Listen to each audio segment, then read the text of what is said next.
go, Jimmy. Cool. So we got we've got Thomas Gilman with us, who's our postgraduate representative, who will run us through our topic for about 15-20 minutes on academic responsibility with academic freedom. So, over to you, Tom.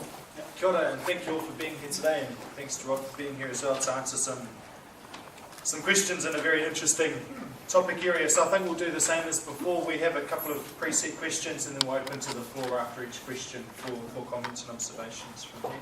So thank you very much, Rob. The first question: if a researcher's findings may put a subject in some type of danger, but it is in the public's interest that these findings be known, how can they, or UC, decide whether to release them? So that's a good question, but it's also one there's a reasonably clear answer to. Is the decision maker there is the academic staff member, not the university.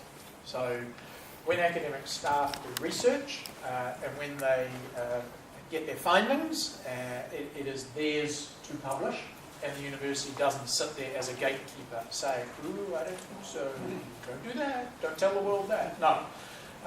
That is part of what is the core to a university and its academic mission. Is institutionally, we create an environment, we provide resources, we hire and pay staff. Sometimes we choose to direct research into certain areas by making funds available, but we do not censor, edit or control the publication funds, which is great. That's how it should be. Does anyone have any comments or thoughts? Everyone's eating pizza? Yeah. Excellent. You can come back to that one. So I guess to sort of lead out of that question, if certain actors or outlets use one's research for political purposes and misinterpret the spirit of the research, i.e. the case of climate change denialists' interpretation of legitimate research, does the researcher or university have a responsibility to speak out against this?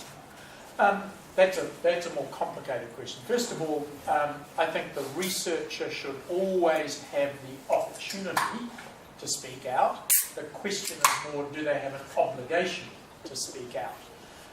I think that is a matter for the individual researcher's conscience. I do think it is about the university making sure they have the opportunity to rebut, defend, relitigate, however you might describe that defence of their view. But it is their view, it's not necessarily the institution's view. The University of Canterbury doesn't hold views about a wide range of things that our academic staff have very strongly held views about, and that should be the case. And there will be a contest of ideas. There will be some who, on the same evidence, reach different conclusions. There will be some who use the evidence maliciously to reach a self-serving conclusion.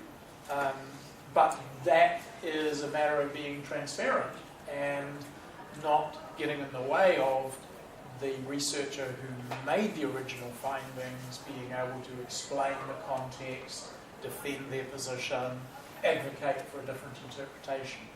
You are not going to be able to shut down, however, those who use findings in an inappropriate or malicious way. Sadly, that's just the world. So the university has no responsibility or obligation to... I think part of it is we don't have the power of the tools anyway. Okay. If you've published your paper and it's dated in the public domain, and somebody races away and by looking at that in a slanted way or quoting it out of context gives a different bend to it, you've got to ask yourself, so what is the tool that the university could use? It can support its academic staff member when they go into the fray, but we don't have the power to sue, prosecute, close down, forbid, ban that other party somewhere on the planet who's used this stuff maliciously. And mainly what you're likely to do is inflame and attract attention to the very thing you're trying to bury. So, Yes?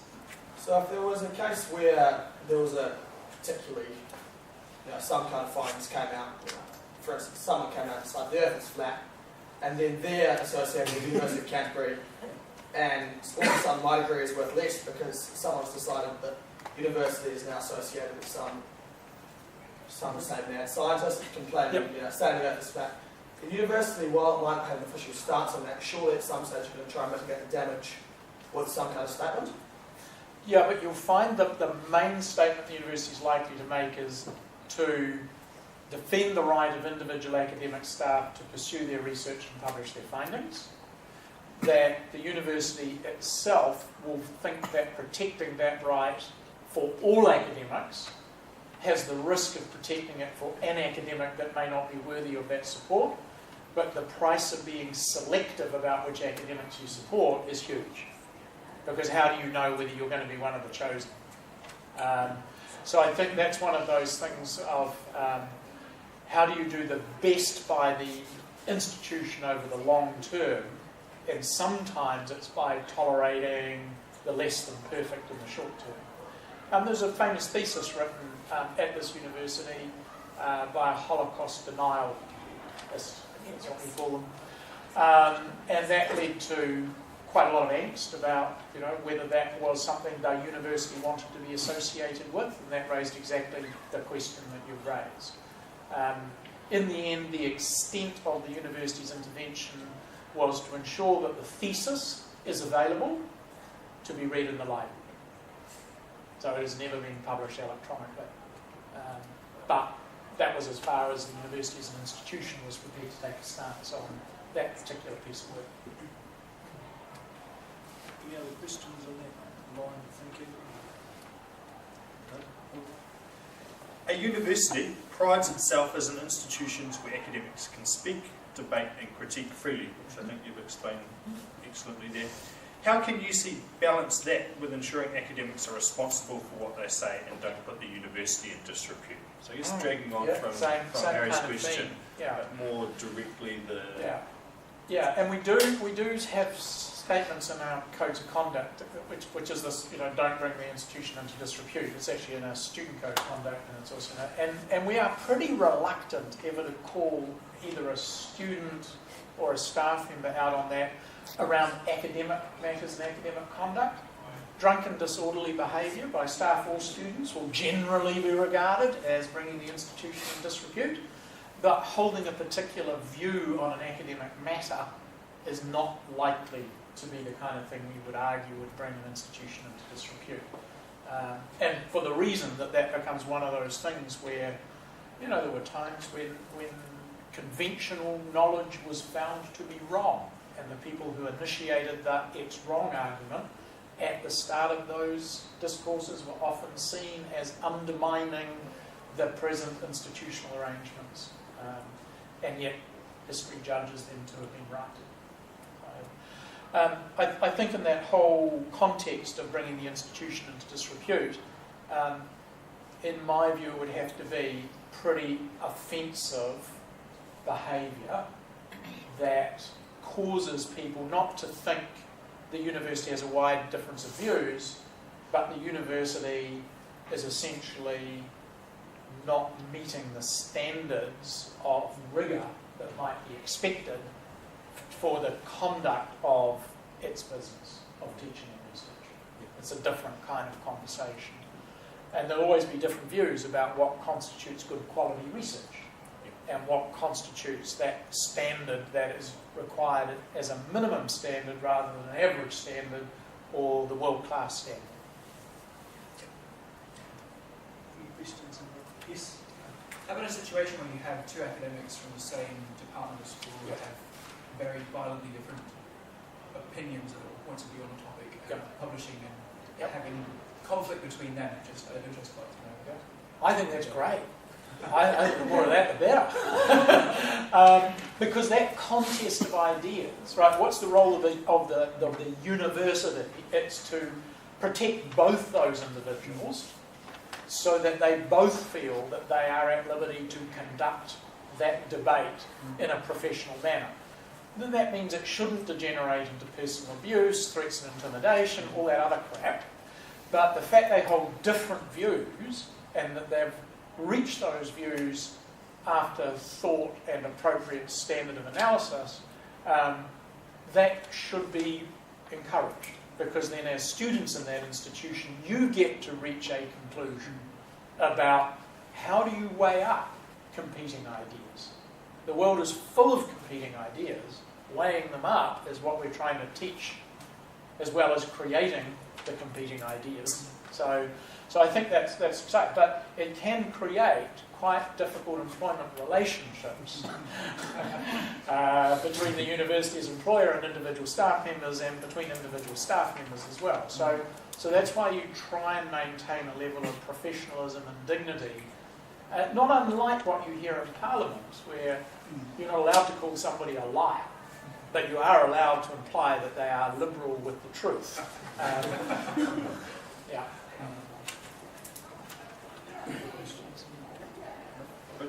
I guess leading on from that, and looking at the student's role in this, how do you balance the student responsibility with student freedom of speech? Mm-hmm. And you've just mentioned that students also have a code of conduct along similar lines. Well, again, I think the university will treat differently, violent and antisocial behaviour, which, is the misconduct that is threatening to others, from I have a different opinion and I want to share my opinion. Now, there's a really interesting editorial in the press recently, a couple of weeks ago. They had an editorial which was largely about freedom of speech, and particularly around cartoons as a way of expressing and sometimes ridiculing others.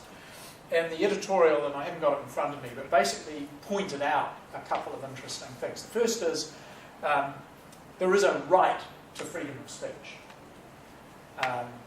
There is no right not to be offended. There is no obligation to listen. And there is no obligation to be heard. So it is interesting when you do this. Yes, there is a right to speak freely. We would like that to be done in a way which doesn't deliberately seek to give offence, but there is no right not to be offended by what you hear. And that's a calibration that society has made for the time being. There are other times in our kind of society and other societies in the world today where that balance is not as it is in New Zealand. In some societies you have an obligation to listen. North Korea might spring to mind. And you don't have a right to freedom of speech. So, different societies can choose differently, but in our society, the right is to the freedom of speech. There is no obligation to listen, and no right not to be offended. But even then, there are constraints on what you can say that might be aggravating or deliberately seek to cause violence. And there's a whole bunch of other limiting constraints on that absolute freedom. Is that where the university has an obligation to step in and ensure that those constraints are being upheld? Or those I believe so, because if we start with the premise, what's the university about? It's a place where you can freely express ideas without fear of intimidation or violence.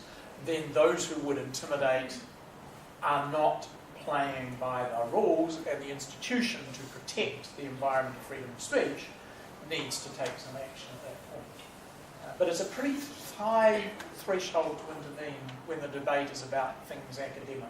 Yeah. We might have a different view about people who don't like paying parking fines. So sort of related to, I suppose, threats of violence and intimidation, what sort of support can the university offer academics who are sort of subjected to the character assassinations, say, from outside organisations? Yeah. And that's a really good question, because particularly with social media, some of that, and I'm not a great social media user, but sometimes people bring my attention to some of it is pretty rabid stuff, right? And it flies around both ways. It's like the normal rules of public conversation don't seem to apply in social media in terms of what people actually say, and the flamboyancy of some of that speech, and how much of it is puffery and how much is never intended to be acted on is really hard to gauge. It's a new medium in which there seem to be new norms of conduct and behaviour. And again, some people will feel intimidated by the same thing that somebody else would just throw over their shoulder and ignore and not bother even to read. So I'm not certain that we've got a good calibration in social media about what that standard and norm is, whereas we've had a lot longer to think about it in terms of this kind of engagement, one-on-one conversations, public lectures, all that kind of stuff. So So I think we've got new stuff to learn as an institution about how quick and in what ways we would run to defend and what we're really defending against. And social media is really hard because a lot of it is anonymous. A lot of it is from anywhere in the world, so you don't even know where you're responding to. And some of it is purely inflammatory. Some of it is never going to be acted on, and the writers of it probably forgot by the time they'd pushed send or whatever that they'd even written it. It had no intellectual component to it. And really the best thing is for the party who's being attacked is to ignore it. But that's part of that, what's the new world like in that domain. But you are all more immersed in that than I am, so you will help calibrate what is the appropriate response for the university. When should we step in and how effective would our interventions be? Some of it will just be to reassure a staff member that they are supported, because we may not be able to shut down the dialogue anyway. But I'm actually at that point really interested in where you think this is all heading. Sorry, just a bit of follow on. It seems like a bit of an obvious question. I had a friend once describe social media to me as just like being the Wild West. You just can't control what really happens on there.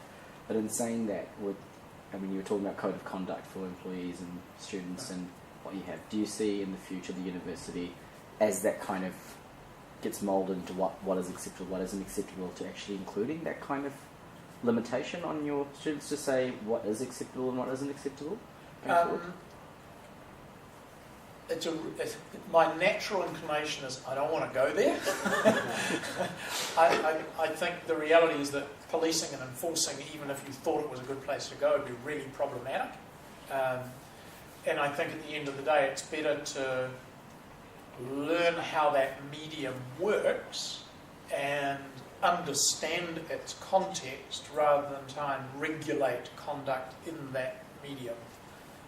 Because particularly for students, I think it's implausible that we're going to be able to say, in general, you can use these words and phrases and you can't use those words and phrases. There is some activity in social media which is criminal. I think that's probably a standard the university should be willing to enforce, as if it's criminal in social media, it probably is something the university should not encourage or enable.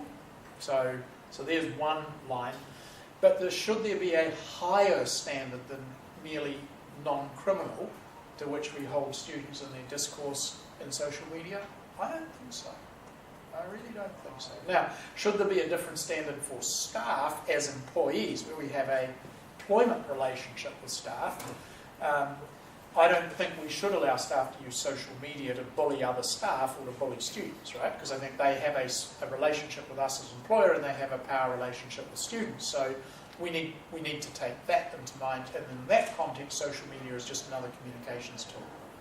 So I think it is actually quite an interesting conversation about everything that students can do may not be everything you would allow staff to do. But the one thing you want to allow everybody to do is freedom of expression, but not deliberately to seek to give offence. That shouldn't be the purpose of your freedom of expression. Yeah, hi Rod. Just on the topic of freedom of expression for students and like voicing opinions and stuff like that, just on the flip side, do you potentially think students these days are less willing to express opinion or less willing to get politicised? I'm just sort of thinking back to the days of the 80s where you had things like the Springbok Tour, anti-nuclear, the feminist movement. I couldn't potentially see that, marches like that happening these days with students. Do you think, what kind of effect do you think that has? So that's really interesting because I can fortunately remember. So I was on the Otago University Student Association executive right back then, the Springbok Tour, all that kind of stuff. And I think young people today can be radicalised over issues. I don't think that's unlikely to happen. I think the question is whether the issues of the day are as amenable to the good, bad, right, wrong, black, white as some of those issues were. The 1980s was a transitional period. I think it is hard for those who weren't in New Zealand in the 1970s to realise how regulated and buttoned down our society was. I mean, just a few little anecdotes. I mean, remember, that homosexuality was a crime in New Zealand and people were sent to jail in the 1970s. That's not that long ago. It was 1968 when Otago University expelled 2 students, boy and a girl, for flatting together. Right? So by the 1980s, there was a whole lot of stuff that had been locked up and shut down that broke out. And it manifested itself in the Labour government and choices they made, not every one of which everybody would like, some of which may never be repeated, some of which should never have been undertaken, but they were, and that was part of that whole transition. The Maori land rights movement has fundamentally changed the status of Maori in our society and their access to remedies for past injustices. That started in the 1970s. So, do I think that young people today, when confronted with a particular issue, will turn out? Yes, I think they will. I see no evidence of a lack of interest or a lack of willingness. Some of those old issues, though, are not the issues of your time. They've either been resolved or circumstances look somewhat better. But there are some emerging issues which I think will galvanise the next generation, your generation, to act. And sometimes they're rooted in the sense of unfairness. That this housing stuff is nuts, right? And we did it to you. So I don't know at what point people get really offended by that, but that's a story. The emerging poverty in New Zealand is something that everybody should take an interest in, because that doesn't lead to a sustainable and stable society. And there can be a lot of opinions about how much there is and why it is, but that's a social issue that will need to be resolved better than we have resolved it in the last 20 years going forward. The happiest people in New Zealand today are the over 65s on a pension. Right? That's according to those surveys and stuff. The saddest people are in their early 30s with kids and a mortgage. Well, what kind of society is that, people? So we've got some big conversations about how we allocate resources and set priorities. But they haven't yet galvanised themselves into a street march opportunity. Down with things like this, which is the great UCSA flag that's on the ready for the next march, is a kind of rent-a-riot moment, but you've got to have the cause, as it were. But that's the solution. On the other hand, I do think that this is a generation that is, quite frankly, better educated than we were, more globally aware than we were, and more willing to express an opinion than we were, and has more channels through which to form and express an opinion than we ever had. So from that point of view, it's cool. I also think, Rod, it's a generation that can be easily mobilised because of technology like social media. I mean, look at Student Volunteer Army. Yep. Classic example. Did you have something as well? Yeah, I was just going to say, do you think because there are more channels that it kind of dilutes the action? Like people think that they're doing something by signing an online petition might kind of take away from that build up to, as you say, an actual march or riot? I don't know. I mean, you look at the US today and they managed to turn out quite a lot of people for whom the effort of turning out was quite big recently. So, no, I think the interesting thing is that because of the communication channels, sometimes the complexity of these circumstances is more widely known. So, one way you get a crowd is when it's a very clear issue, or you get a petition that's a very clear issue, yes or no. But actually, a lot of the issues that are emerging today are not so obviously yes or no. They are actually, how do we navigate for a better solution, knowing there are very real trade-offs? And who's in the position to make judgments about whether those trade-offs are fair and appropriate and in whose interests?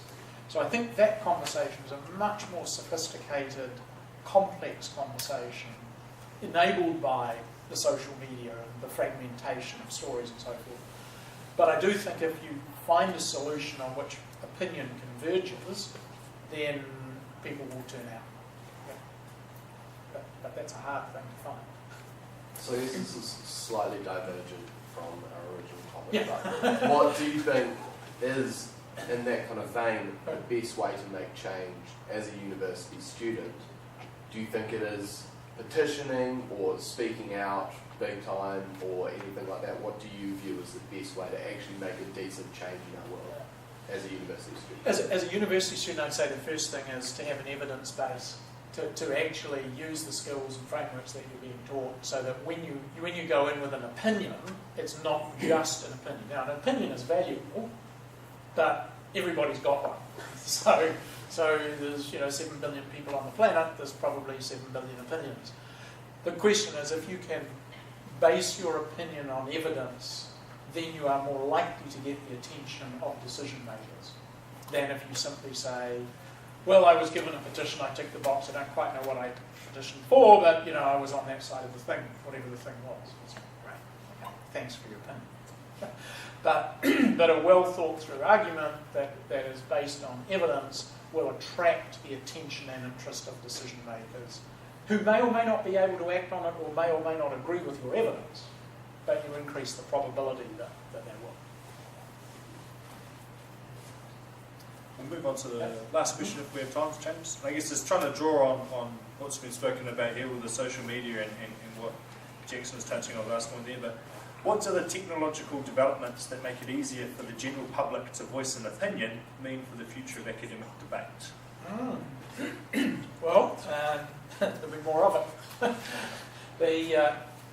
The interesting thing is that observation about the fragmentation of channels. So, there is a whole class who are chattering with each other in social media, and they're invisible to those who are not in that class.